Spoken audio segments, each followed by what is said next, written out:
सालाना GDP growth की बात करें तो 1960 से लेकर 1980 तक पाकिस्तान ने भारत से काफी ज्यादा बेहतर किया था, लेकिन इसके बाद भारत ने बेहतर करना शुरू कर दिया। 1960 से 2011 तक पाकिस्तान में अनएम्प्लॉयमेंट टोटल लेबर फोर्स के 1% से भी कम था, जबकि भारत में यह 7 से लेकर 8% रहा। बिजली तक पहुंच के मामलों की बात की जाए तो 2017 तक पाकिस्तान भारत से बेहतर था। हालांकि अलग बात है, बीते 5 सालों में भारत पाकिस्तान से आगे निकल गया। 2002 में पाकिस्तान की नेशनल असेंबली में 21% महिलाएं थी, जबकि भारत की संसद में केवल 9% महिलाएं थी। अनडिवाइडेड इंडिया सबसे ताकतवर सेना रखता, जिसमें भारत की रॉ और पाकिस्तान की आईएसआई जो है वो देश की सेफ्टी के लिए मिलकर काम करती है और हमारे देश की फौज का कहीं कोई मैच नहीं देखने को मिलता। भारत पाकिस्तान का बंटवारा ना हुआ होता तो शायद इंडिया में पाकिस्तान को लेकर, कश्मीर को लेकर कोई इशू ही ना होता। 14 और 15 अगस्त साल 1947 को भारत और पाकिस्तान ब्रिटिश इंडियन एम्पायर से आजाद हो जाते हैं। पाकिस्तान 14 अगस्त को आजाद हुआ तो भारत 15 अगस्त को। आज इस वीडियो में हम आपको बताने वाले हैं कि भारत और पाकिस्तान के बीच में बंटवारा जब हुआ था तो भारत के हिस्से क्या आया और पाकिस्तान के हिस्से क्या गया। वो कौन कौन से पैमाने थे जिस आधार पर भारत को चीजें मिली और पाकिस्तान को चीजें मिली, और 2023 का सफर 1947 से भारत और पाकिस्तान ने कैसे किया, आज दोनों देश कहां पर हैं, और सबसे बड़ी बात कि अगर ये दोनों देश अलग नहीं होते तो फिर आज इनकी स्थिति दुनिया में कैसी होती। नमस्कार, आपके साथ मैं हूं शुभांकर मिश्रा और न्यूज बुक के पहले एपिसोड में आपका स्वागत है जश्न आजादी की मुबारकबाद के साथ।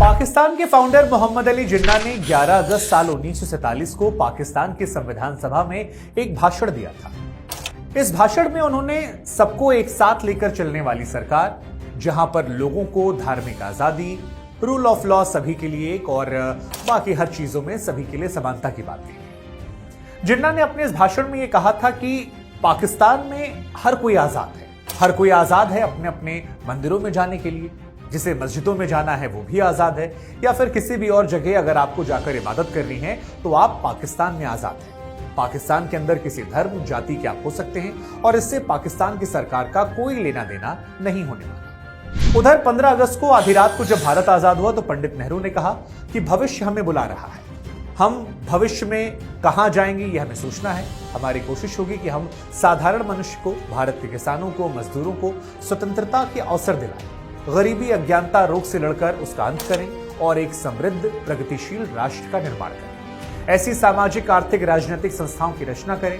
जिससे हर एक इंडिविजुअल को, हर एक औरत को यह एहसास हो कि उसके जीवन जो है वो परिपूर्ण है। 1947 में जब दोनों ही देश आजाद हुए तो ये अपने अपने भविष्य को लेकर कई तरह की आशाओं को रखते। दोनों के लोग जो थे उस वक्त एक ही थे, जो सैकड़ों सालों से एक साथ रह रहे थे, जिन पर 200 साल तक तकरीबन ब्रिटिश हुकूमत ने शोषण भी किया था। लेकिन 1947 में जब ये दोनों अलग अलग होते हैं और अलग अलग रास्ते चुनते हैं तो अब इसको 76 साल हो गए। जहां एक देश था वहां आज 3 देश हैं, और आज हम और आप ये समझने की कोशिश करेंगे कि 76 साल बाद भारत पाकिस्तान किस तरह से बदल गया, भारत कहां पर स्टैंड करता है तो पाकिस्तान आज कहां पर है, और उससे बड़ी बात यह कि कौन कौन से कारण रहे जिसकी वजह से आज दोनों देश अलग अलग परिस्थितियों में खड़े हैं। अब अगर आपको यह समझना है तो आपको समझना पड़ेगा कि विभाजन में किसको क्या मिला। पाकिस्तान को ब्रिटिश इंडिया की लगभग 18% आबादी मिलती है और 23% एरिया में, जबकि आप भारत की बात करेंगे तो आबादी का हिस्सा 82% भारत के हिस्से में आया और एरिया वाइज ये 77% है। हालांकि जो नेट सोन एरिया था, यानी कि ऐसा इलाका जहां पर साल भर में कम से कम एक बार फसल उगाई जाती है, उसका केवल 16% हिस्सा पाकिस्तान के पास गया, जबकि भारत के पास ये 84% आ जाता है। इसके अलावा आपको बता दें, पाकिस्तान के पास इलाके भले कम गए हों, लेकिन पाकिस्तान के पास वो इलाके ज्यादा थे जो काफी फर्टाइल थे, जहां पर इरिगेशन फैसिलिटीज जो थी काफी ज्यादा बेहतर थी। अगर इंडस्ट्रीज की बात की जाए तो भारत की इसमें बल्ले बल्ले रही। पाकिस्तान को केवल 9% इंडस्ट्रीज मिली, भारत को 91% इंडस्ट्रीज मिली। 93% इंडस्ट्रियल वर्कर भारत के पास आए। जो बड़ी इंडस्ट्रीज थी जैसे जूट की इंडस्ट्री हो, पेपर की, आयरन की, स्टील की, ये सब भारत को मिल गई। और बाकी की इंडस्ट्रीज जैसे कॉटन की, टेक्सटाइल की, शुगर की इंडस्ट्री, सीमेंट की industry, match, soap, glass, chemical, woollen या स्किल मिल्स, इनका भी ज्यादातर हिस्सा भारत में है। अगर आपको मोटा मोटा समझाएं तो अनडिवाइडेड इंडिया यानी ब्रिटिश साम्राज्य की 921 इंडस्ट्रियल यूनिट में पाकिस्तान के हिस्से केवल 34 इंडस्ट्रियल यूनिट आते हैं। हालांकि इंडस्ट्रीज के सामने भी अलग अलग दिक्कतें थी, जैसे कि ईस्ट पाकिस्तान का 70% जूट जो था वो कलकत्ता की जूट मिलों में जाता था। सिंध और वेस्ट पंजाब में उगने वाला कॉटन जो था वो बॉम्बे, कानपुर, अहमदाबाद की टेक्सटाइल मिल में जाता था। और ईस्ट पाकिस्तान के जंगलों से जो बैम्बू निकलता था वो कलकत्ता की पेपर मिल में जाता था। लेकिन पार्टीशन के बाद रॉ मटेरियल पाकिस्तान के पास रह गया और जो बड़े पैमाने पर इंडस्ट्रीज थी वो भारत के पास चली गई। इस रॉ मटेरियल के बदले जो इलाके अब पाकिस्तान में गए थे उनको कंज्यूमर गुड्स यानी कि sugar, cotton, textile, iron, steel product, leather good, paper, cigarette और कोयला मिलता था। लेकिन जब पार्टीशन हुआ तो उसकी वजह से जो सामानों का आदान प्रदान यहां से वहां आसानी से होता था, ये फ्री फ्लो बंद हो गया। पाकिस्तान के इलाकों में सामान की इसके बाद किल्लत हो गई और भारत के लिए इंडस्ट्री का जो एक बड़ा बाजार था वो चला जाता है। अगर बैंकिंग सिस्टम की बात की जाए तो पार्टीशन से पहले बैंकिंग सिस्टम में ज्यादातर हिंदू हुआ करते थे। यहां तक कि मुस्लिम मेजॉरिटी इलाकों में भी हिंदू बैंकर हुआ करता था। विभाजन से पहले ज्यादातर बैंकों ने अपने हेड ऑफिस इंडियन पंजाब और दिल्ली में शिफ्ट कर दिए। हम आपको बता दें कि 15 अगस्त 1947 को पाकिस्तान को 81 शेड्यूल बैंक्स में से केवल 2 बैंक मिले थे और 3460 बैंक ब्रांचों में से केवल 576 ब्रांचें पाकिस्तान के हिस्से में गई थी। इसके साथ ही फाइनेंशियल एग्रीमेंट यह भी हुआ था कि अनडिवाइडेड इंडिया पर जो भी लायबिलिटीज थी उस दौर की वो गवर्नमेंट ऑफ इंडिया चुकाती और इसके बदले पाकिस्तान 300 करोड़ रुपए देगा। यह तय किया गया था कि 1952 से शुरू होकर अगले 50 सालों तक यह पैसा पाकिस्तान बराबर किश्तों में चुकाता रहेगा। हालांकि साल 1952 आते आते भारत और पाकिस्तान के बीच में तल्खियां, लड़ाइयां, झगड़े इतने ज्यादा बढ़ जाते हैं कि यह एग्रीमेंट जो था ये धरा का धरा रह जाता है। इसके साथ ही रिजर्व बैंक ऑफ इंडिया यानी आरबीआई का भी बंटवारा होना था। आरबीआई को सितंबर 1948 तक भारत और पाकिस्तान दोनों के सेंट्रल बैंकर के तौर पर काम करना था। पार्टीशन के वक्त की बात की जाए तो अनडिवाइडेड इंडिया का जो कैश बैलेंस था वो 400 करोड़ के आसपास था और इस 400 करोड़ में यह तय किया गया कि पाकिस्तान को इसमें से 75 करोड़ रुपए दे दिए जाएंगे।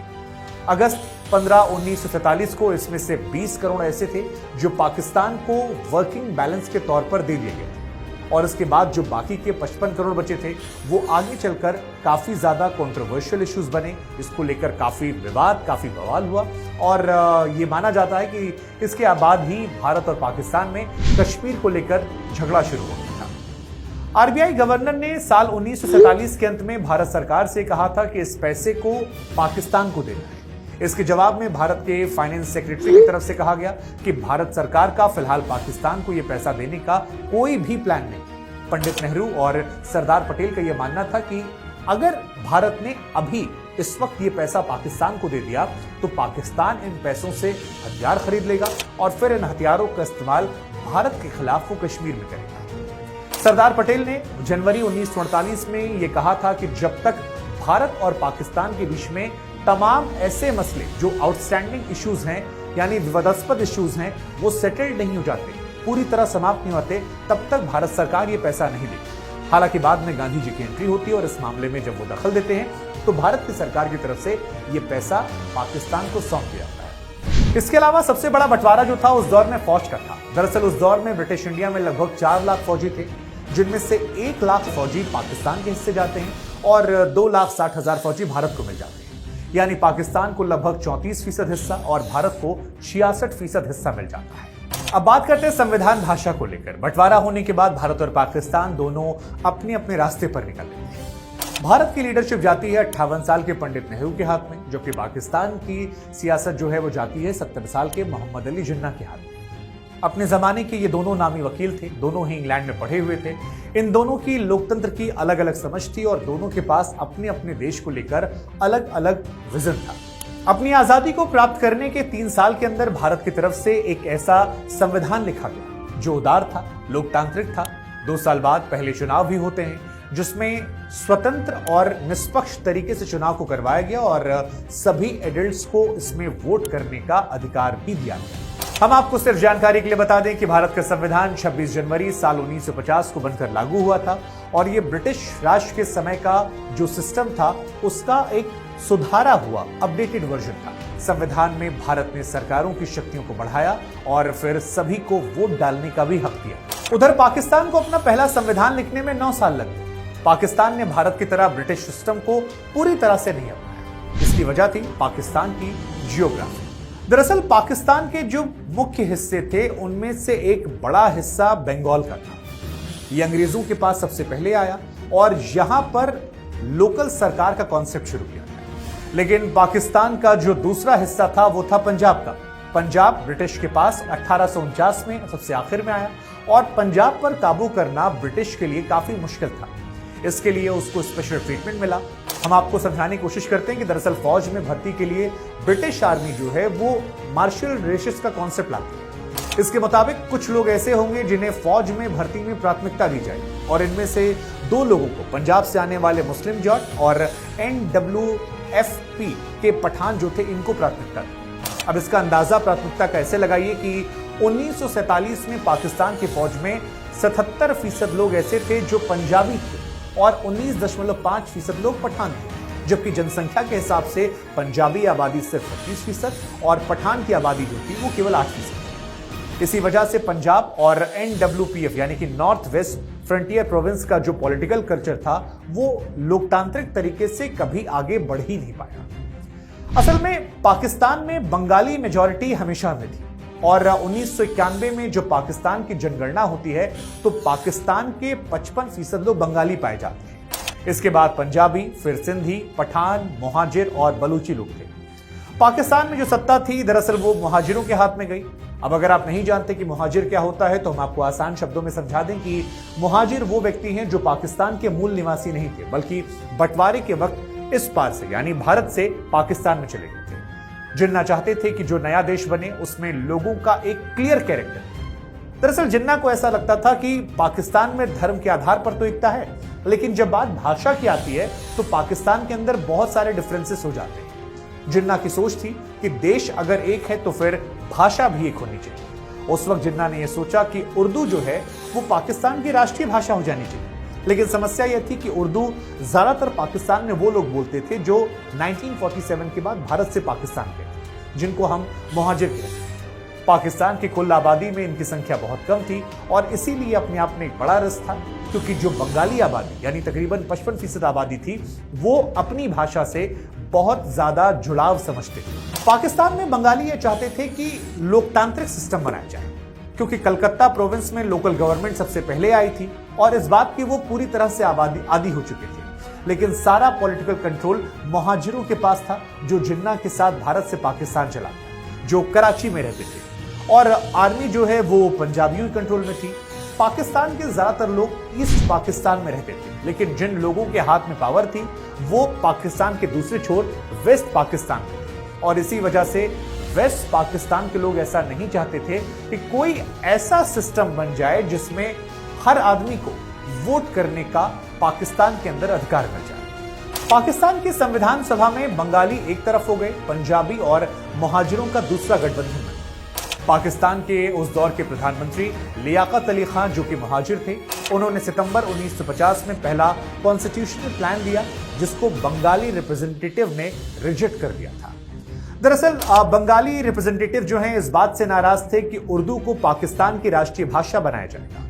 इसके साथ ही वहां पर जो नए इंस्टीट्यूशन और एडमिनिस्ट्रेटिव एंटाइटीज थी उसमें ईस्ट पाकिस्तान और वेस्ट पाकिस्तान को बराबर की सीट मिलेगी, जबकि ईस्ट पाकिस्तान की जनसंख्या कहीं ज्यादा थी।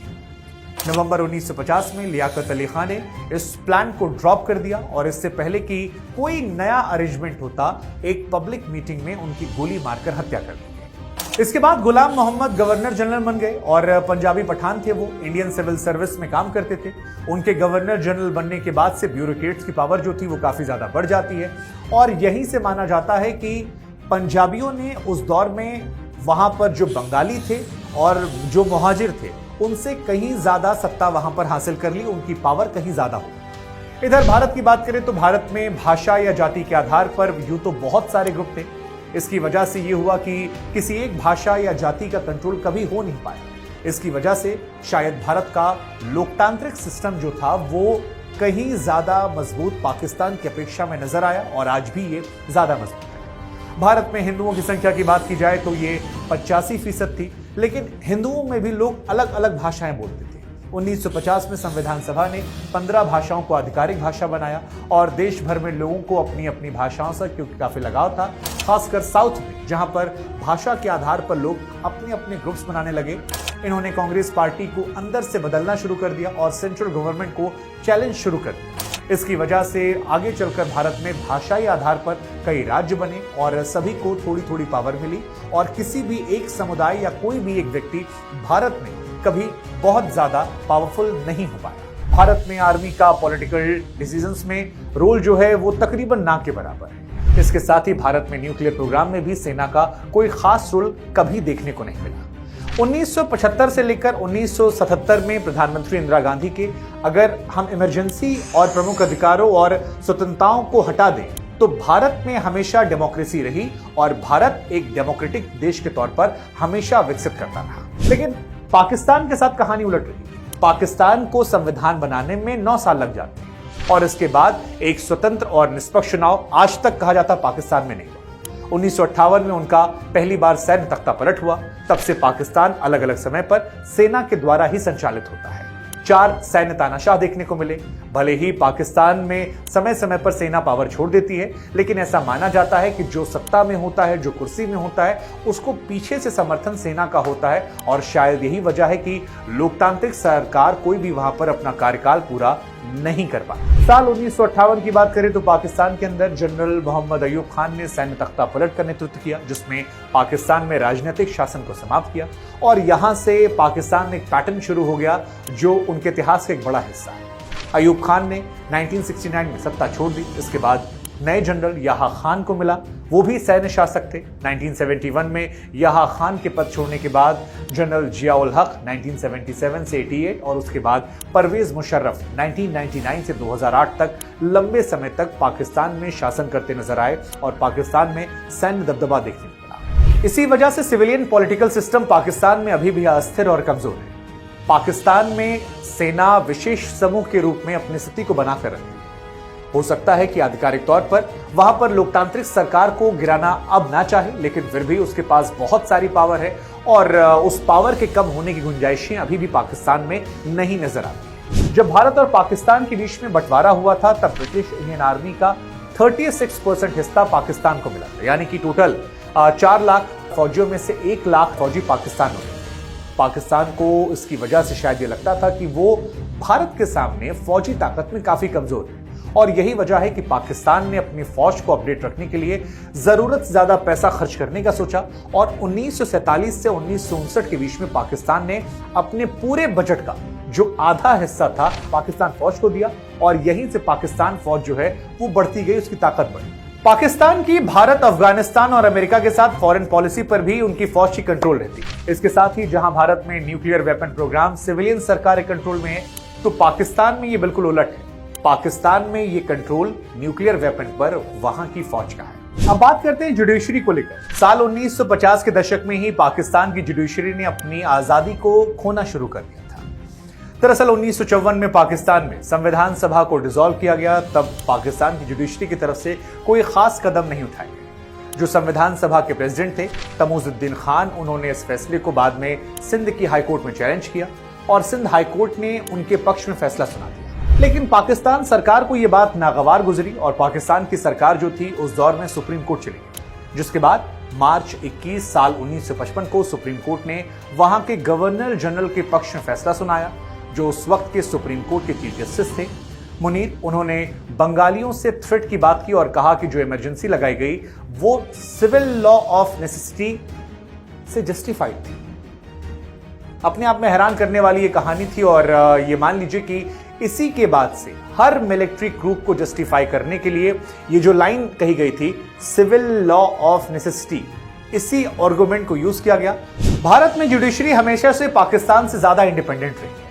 हालांकि यहां भी सरकारें जुडिशरी पर दबाव बनाने की भरसक कोशिश करती हैं। उनको संविधान में काफी ज्यादा इंडिपेंडेंट जो है वो दी गई है और इंडिया के कोर्ट का सिस्टम अमेरिकन सिस्टम पर बेस्ड है, जिसमें जजों को पॉलिटिकल प्रेशर से दूर रखने की बात कही गई है। वर्ल्ड बैंक के डेटा के अनुसार अगर हम भारत और पाकिस्तान की पर कैपिटा जीडीपी को देखें तो 1960 में पाकिस्तान की पर कैपिटा जीडीपी 81.6 डॉलर थी, जबकि भारत की ये 83 डॉलर थी। जीडीपी पर कैपिटा तब आती है जब आप किसी भी देश की जीडीपी को उसकी जनसंख्या से डिवाइड कर देते हैं। ऐसे में अगर भारत और पाकिस्तान की तुलना की जाए तो 2004 में भारत 624 डॉलर पर था और पाकिस्तान 631 डॉलर पर, यानी इस पैमाने के हिसाब से लगभग 50 सालों तक या तो भारत और पाकिस्तान बराबर थे या फिर पाकिस्तान बेहतर था। यह शॉक करने वाले आंकड़े हैं। हालांकि इसके बाद चीजें बदलती गई, आंकड़े बदले। 2022 में जहां पाकिस्तान की पर कैपिटा जीडीपी 1596 डॉलर थी तो भारत की यह बढ़कर 2388 हो जाती है। आसान शब्दों में कहें तो बीते 20 सालों में भारत ने पाकिस्तान के मुकाबले इकोनॉमी में बेहतर काम किया है। अब अगर सालाना जीडीपी ग्रोथ की बात करें तो 1960 से लेकर 1980 तक पाकिस्तान ने भारत से काफी ज्यादा बेहतर किया था, लेकिन इसके बाद भारत ने बेहतर करना शुरू कर दिया। पॉवर्टी हेड काउंट रेशियो का मतलब यह होता है कि कितनी फीसद आबादी है जो गरीबी रेखा के नीचे है, और यह हर रोज के हिसाब से काउंट होती है। जैसे वर्ल्ड बैंक ने 177 रुपए माने तो भारत इसमें पाकिस्तान से खराब था। 2018 का जो डेटा है उसके मुताबिक पाकिस्तान में 4.9% लोग ऐसे थे जो दिन का 177 रुपया नहीं कमा पा रहे थे, लेकिन भारत में ये 11% आबादी होती है जो 177 रुपए से कम पैसा कमाती है, और यह आंकड़ा भी हैरान करने वाला है। 1960 से लेकर 1993 के बीच में लाइफ एक्सपेक्टेंसी के मामले में पाकिस्तान भारत से आगे था। 70 के शुरुआती सालों में पाकिस्तान के लोग ऑन एन एवरेज इंडिया के लोगों से 5 साल ज्यादा जीते थे। हालांकि इसके बाद भारत जो है वो आगे निकल गया। 2021 में भारत के लोगों की लाइफ एक्सपेक्टेंसी जो है वो 67 साल हो जाती है, जबकि पाकिस्तान के लोगों की लाइफ एक्सपेक्टेंसी जो है वो 66 साल रहती है। पाकिस्तान में भारत के मुकाबले अनएम्प्लॉयमेंट काफी कम है। 1960 से 2011 तक पाकिस्तान में अनएम्प्लॉयमेंट टोटल लेबर फोर्स के 1% से भी कम था, जबकि भारत में यह 7 से लेकर 8% रहा। 2022 में भारत की टोटल लेबर फोर्स के 7.3% लोग बेरोजगार थे, जबकि पाकिस्तान की तरफ आप देखेंगे तो यह आंकड़ा केवल 6.4% है। महंगाई दर के मामलों में भारत और पाकिस्तान एक दूसरे को टक्कर देते आए हैं, लेकिन पिछले 5 सालों में पाकिस्तान में महंगाई काफी तेजी से बढ़ी है। 2022 में पाकिस्तान में महंगाई दर 19.9% थी, जबकि भारत की बात करें तो ये सिर्फ 6.7% थी। बिजली तक पहुंच के मामलों की बात की जाए तो 2017 तक पाकिस्तान भारत से बेहतर था। हालांकि ये अलग बात है, बीते 5 सालों में भारत पाकिस्तान से आगे निकल गया। 2021 में पाकिस्तान की 94.9% जनता तक बिजली पहुंच गई थी, जबकि इंडिया की बात करें तो 99% लोगों तक इस दौर में बिजली पहुंची थी। 2001 से लेकर 2010 तक इंटरनेट की पहुंच के मामले में पाकिस्तान भारत से आगे था। हालांकि उसके बाद भारत पाकिस्तान से कहीं आगे निकल गया। 2021 में भारत में 46% लोग ऐसे थे जो इंटरनेट का इस्तेमाल करते थे, जबकि पाकिस्तान में यह आंकड़ा सिर्फ 21% था। फॉरेन डायरेक्ट इन्वेस्टमेंट की बात की जाए तो इस मामले में आजादी से लेकर 2007 तक पाकिस्तान भारत से कहीं ज्यादा आगे था, लेकिन इसके बाद भारत यहां पर भी पाकिस्तान से आगे निकल जाता है। संसद में महिलाओं के रिप्रेजेंटेशन की बात की जाए तो इस मामले में भारत पाकिस्तान से बहुत पीछे है। 2002 में पाकिस्तान की नेशनल असेंबली में 21% महिलाएं थी, जबकि भारत की संसद में केवल 9% महिलाएं थी। 2022 में पाकिस्तान की नेशनल असेंबली में 20% महिलाएं थी, जबकि भारत की संसद में महज 15% महिलाएं थी। अब अगर भारत और पाकिस्तान का बंटवारा ना हुआ तो क्या होता? चलिए कल्पना करके देखते हैं। कल्पना करके निकलता यह है कि सेना जो है सबसे ताकतवर होती है। मसलन होता यह कि अनडिवाइडेड इंडिया सबसे ताकतवर सेना रखता, जिसमें भारत की रॉ और पाकिस्तान की आईएसआई जो है वो देश की सेफ्टी के लिए मिलकर काम करती है, और हमारे देश की फौज का कहीं कोई मैच नहीं देखने को मिलता। जम्मू कश्मीर का विवाद जो है, भारत पाकिस्तान का बंटवारा ना हुआ होता तो शायद इंडिया में पाकिस्तान को लेकर, कश्मीर को लेकर कोई इशू ही ना होता। नेवी में भारत की ताकत की बात करते हैं। भारत और पाकिस्तान आपस में सिर्फ जमीनी बॉर्डर नहीं बल्कि समुद्री सरहदों को भी शेयर करते हैं। 3223 किलोमीटर के जमीनी सरहद के अलावा दोनों देशों की सीमा इंडियन ओशियन पर भी आती है। अगर पार्टीशन नहीं होता तो भारत अपना मैरीटाइम बॉर्डर और ज्यादा एक्सटेंड कर पाता। डिफेंस की जगह जो पैसा था वो शायद एजुकेशन और हेल्थ सेक्टर में लगता। भारत पाकिस्तान के बीच में युद्ध ना हुए होते। भारत पाकिस्तान दोनों ही देशों की अर्थव्यवस्था का अधिकतर हिस्सा डिफेंस बजट में आ जाता है। भारत के लिए जरूरी इसलिए है ताकि वो बेहतर तरीके से अपनी सीमाओं की रक्षा कर सके, जबकि पाकिस्तान के ना होने पर शायद ज्यादा ध्यान जो है वो इंडिया एजुकेशन में और हेल्थ सेक्टर में लगाता, जिससे आम लोगों को डायरेक्ट बेनिफिट मिलता। अनडिवाइडेड इंडिया का जो सबसे ज्यादा फायदा होता वो शायद क्रिकेट और आर्ट के क्षेत्र में मिलता। इंडियन क्रिकेट टीम शायद दुनिया की सबसे बेहतरीन क्रिकेट टीम होती। इंडिया के बैट्समैन जो हैं पाकिस्तान के बॉलर्स होते और एक ऐसी टीम होती जिसके 4-5 गेंदबाज और 6-7 बल्लेबाज के सामने खड़ा होना किसी के लिए भी संभव नहीं होता। शायद ऐसा ही हॉकी के क्षेत्र में भी होता, वहां पर भी हम रॉक कर रहे होते। बॉलीवुड की स्थिति जो है वो और ज्यादा बेहतर होती, क्योंकि उसके पास पाकिस्तान और बांग्लादेश का ऑडियंस होता। पाकिस्तानी कलाकार आज भारतीय फिल्मों में काम करने आते हैं, फिलहाल मना है। नुसरत फतेह अली खान शायद दुनिया के सबसे पॉपुलर सिंगर्स में होते अगर वो इंडिया में होते और इंडिया में ही रहते। आतिफ असलम को बार बार आना जाना नहीं पड़ता, अदनान सामी को अपनी नागरिकता बदलनी नहीं पड़ती। कुल मिलाकर बॉलीवुड का दायरा बहुत बड़ा हो जाता। लेकिन जनसंख्या के मामले में भारत दुनिया में सबसे बड़ा देश होता। भारत मुसलमानों की आबादी के मामले में दुनिया की सबसे बड़ा देश होता। भारत की जनसंख्या में मुसलमानों का हिस्सा जो है वो 33% हो जाता। अब इसके कई सारे परिणाम होते। बहुत से लोग कहते हैं कि अगर भारत का विभाजन नहीं होता तो शायद इंडिया में हिंदू और मुसलमान के जो झगड़े हर रोज देखने को मिलते हैं, नेताओं की बयानबाजियों में जो हिंदू मुसलमान देखने को मिलता, शायद वो नहीं होता, क्योंकि मुसलमानों की संख्या ज्यादा होती और शायद जो विरोध वो करते हैं या जो असहज वो कहते हैं बात, वो यहां नहीं देखने को मिलती। पाकिस्तान को लेकर प्रेम की बात नहीं आती। लेकिन कई इतिहासकारों का यह भी मानना है कि पॉपुलेशन का बैलेंस और नाजुक होता। सांप्रदायिक आधार पर शोषण का खतरा दोनों तरफ से होता। ब्रिटिश इंडिया के आखिरी दौर में राजनीति से पहले धार्मिक कट्टरपंथियों का हौसला बहुत ज्यादा बढ़ गया था, चाहे वो मुस्लिम हो या हिंदू।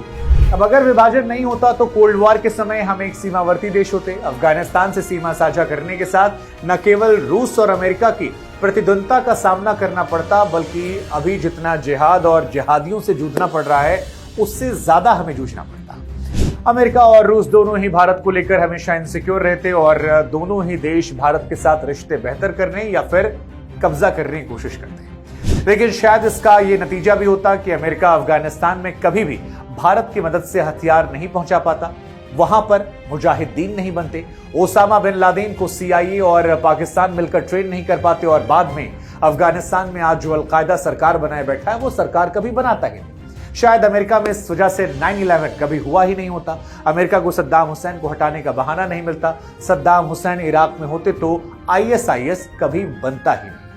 हालांकि चीन को लेकर भारत की स्थिति बदल गई होती, क्योंकि अविभाजित भारत उस हालात में होता कि वह चीन से सीधे मुकाबला कर पाता और चीन के मुकाबले हर जगह पर हम बराबरी में होते। अगर विभाजन ना हुआ होता तो भारत एक इकोनॉमिक सुपर पावर हो सकता था। बंगाल का कपड़ा उद्योग दुनिया में सबसे बड़ा होता। आपस में पंजाब और बंगाल के नदियों के पानी के विभाजन को लेकर कहीं कोई बहस देखने को नहीं मिलती। पंजाब दुनिया के सबसे एडवांस खेती के इलाकों में होता। कश्मीर शायद स्विट्जरलैंड की तरह आज एक टूरिस्ट हब बना होता। और सबसे बड़ी बात जो इंपॉर्टेंट है, बापू की हत्या नहीं होती। देश के बंटवारे के लिए महात्मा गांधी जी किसी भी तरह जिम्मेदार नहीं थे, लेकिन कुछ कट्टरवादी हिंदू दल उनको विभाजन का दोषी मानते हैं और इसी वजह से नाथूराम गोडसे ने 30 जनवरी 1948 को गोली मारकर उनकी हत्या कर दी थी। अगर देश नहीं बंटता तो विभाजन के अपराध में गांधी जी की हत्या करने के लिए कोई सामने नहीं आता। हालांकि गरीबी की बात करें तो गरीबी जो है वो ऐसे ही रहती। भारत नहीं बंटता तब भी जनता की स्थिति में कोई खास फर्क नहीं आने वाला था और इसकी कई वजह। भारत, पाकिस्तान और बांग्लादेश के अगर आप आज के हालात को देखेंगे तो इसमें बहुत ज्यादा अंतर नहीं दिखता है। आर्थिक, सामाजिक विषमता, अशिक्षा, गरीबी, भ्रष्टाचार, बेरोजगारी आदि के मामलों में तीनों में गजब की समानता है और इसीलिए अगर देश ना भी बटा होता तो वहां जनता के हालात ऐसे ही होते। निष्कर्ष ये निकलता है कि 1947 में देश बटा होता या ना बटा होता, सत्ता इसको मिली होती या उसको मिली होती, प्रधानमंत्री ये बने होते, प्रधानमंत्री वो बने होते। आसान शब्दों में कहानी ये है कि जो अमीर थे वो तब भी अमीर बन रहे होते और गरीब थे जो वो भी गरीब बन रहे होते। हमारी कोशिश थी कि कपोल कल्पना के जरिए ही हिंदुस्तान पाकिस्तान को कम से कम एक पट पर लाकर सोचा जाए, समझा जाए और ये बताया जाए कि हिंदुस्तान और पाकिस्तान ने शुरुआत कहाँ से की थी और 75-77 साल बाद हम और आप कहां पर आकर रुके हैं। दर्शक हमारे उस पार से भी हैं, दर्शक हमारे इस पार से भी हैं। हो सकता है आज से 70-80 साल बाद हमारे इस वीडियो के अगले पार्ट को कोई और बना रहा हो और समझा रहा हो कि जब 150 साल हो गए तो भारत और पाकिस्तान कहां पहुंचे, तब भारत आगे होगा, पाकिस्तान आगे होगा, ये समय की बात है। लेकिन हमारी शुरुआत हो चुकी है और इस शुरुआत में ऐसी बहुत सारी सीरीज सामने आएंगी, इसलिए आप हमारे साथ जुड़िए, बेल आइकन दबाइए, जिस प्लेटफॉर्म पर जुड़ रहे शेयर कीजिए और इस गहरी रिसर्च के लिए जो लोग शामिल हैं उन सभी का हमारी तरफ से भी शुक्रिया और आप भी इस वीडियो को शेयर करके उस शुक्रिया का एक हिस्सा बने। फिलहाल इतना ही, इजाजत दीजिए, नमस्कार।